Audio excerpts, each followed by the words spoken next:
প্রাথমিক শিক্ষায় বড়সড় রং বদল। এবার থেকে বছরে একবার নয়, একই ক্লাসে দুবার করা হবে পরীক্ষা। ঘোষণা করে দিল প্রাথমিক শিক্ষা পর্ষদ। শুক্রবার সাংবাদিকদের মুখোমুখি হয়ে গৌতম পাল জানান, 2025 শিক্ষাবর্ষ থেকেই চালু হচ্ছে নতুন পদ্ধতি।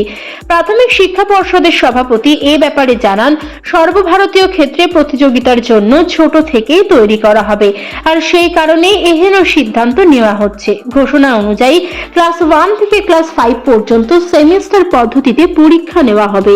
জুন মাসে হবে প্রথম পরীক্ষা। পর্ষদ এও জানিয়েছে, পাঠ্যক্রমে বদল আনা হবে। একটি শিক্ষাবর্ষকে দুভাগে ভাগ করা হবে।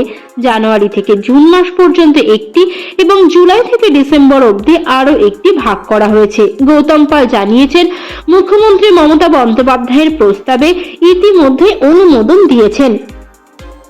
জাতীয় শিক্ষানীতির উপর ভর করে এনসিইআরটি একটি কারিকুলাম ফ্রেমওয়ার্ক তৈরি করেছে। 2009 রাইট টু এডুকেশন আইন মোতাবেক পঞ্চম থেকে অষ্টম শ্রেণী পর্যন্ত নো ডিটেনশন পলিসি আছে। প্রথম থেকে দ্বিতীয় শ্রেণীতে গোটা শিক্ষাবর্ষে 800 ঘন্টা অতিক্রান্ত করতে হবে।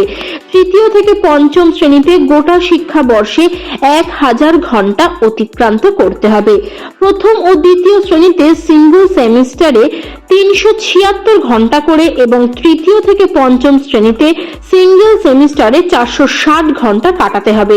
লিখিত পরীক্ষা হবে 60 ঘন্টার। প্রাক প্রাথমিকে তা বলতে করা হয়েছে।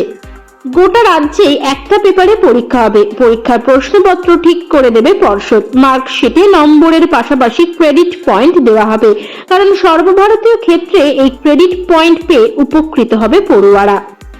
ফ্রেমওয়ার্ক ফর এই যে credit base semester system in primary school education, এটা আমরা বিদ্যালয় শিক্ষা দপ্তরে আমরা জমা দিয়েছিলাম।